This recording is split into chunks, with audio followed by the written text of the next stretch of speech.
Ever get the feeling that the things that are really good for us, the things that really matter, well, they usually come with a bit of discomfort. Oh, absolutely. Yeah. So that's what we're diving into today, this whole idea of, and this is a fascinating phrase, many times the uncomfortable trade is the right trade.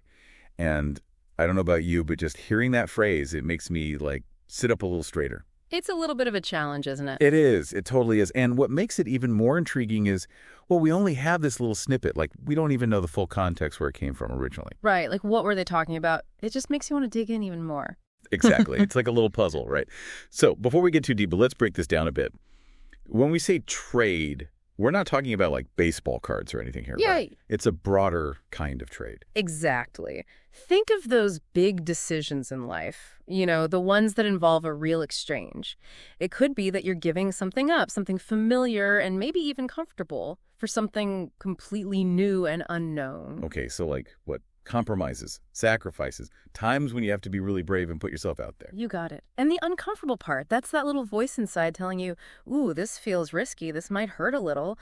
Our brains, let's be honest, they're wired to avoid that kind of discomfort at all costs. It's so true. So let's say someone's been stuck in a job they hate, that classic soul-crushing desk job, but they secretly dream of, I don't know, maybe starting a podcast, something they're truly passionate about. Would that be like a prime example of this uncomfortable trade? A perfect example. Because think about it, you're leaving a steady paycheck behind, a predictable routine, all that security for what? The great unknown. It's risky. There's a very real chance of failure, and that's scary for most people. Yeah, no kidding. But on the flip side, it also lines up with this deep human need for growth, for learning, for connecting with others over shared passions. Like in your example, a podcast, right? That's all about knowledge, new experiences, maybe building a community. It's like that aha moment, when you realize, wait a minute, if I push through this initial discomfort, I could discover a whole new side of myself, a whole new world of possibilities. And this doesn't just have to be about these huge life-altering decisions, does it? I feel like this applies to even our everyday lives, right? Absolutely. Think about those tricky conversations we sometimes avoid in relationships, where you have to be honest with someone, even if it means there might be conflict. Not fun. But often those tough conversations, as uncomfortable as they are in the moment, they're the key to building a stronger bond in the long run. Oh, for sure. It's like ripping off a Band-Aid, right? Like a quick sting, but then, relief. Exactly. Okay, so we've got personal growth, relationships. What about like those times when it's about standing up for what you believe in, for doing what's right? Yeah, ethics, right. That's a big one. Because standing up against injustice, especially when it would be easier to just stay silent, that takes guts. It often means shaking things up, maybe even making some people uncomfortable. But, sometimes doing what's right means embracing that very discomfort.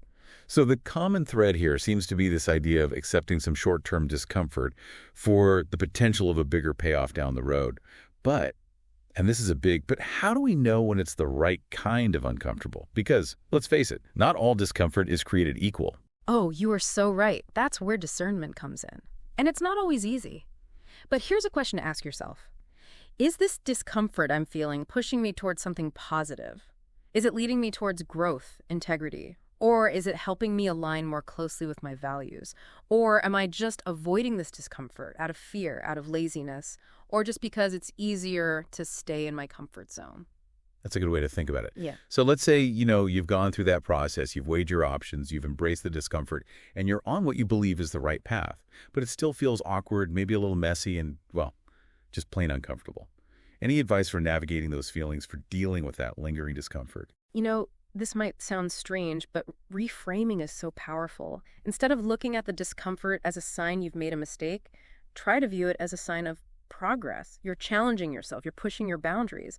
And that's how we grow. That's like those growing pains kids get, right? Yeah. It's not always fun, but it means you're getting taller, stronger. Exactly. So focus on who you're becoming through that process, on that bigger picture, and not just on the immediate discomfort. I love that.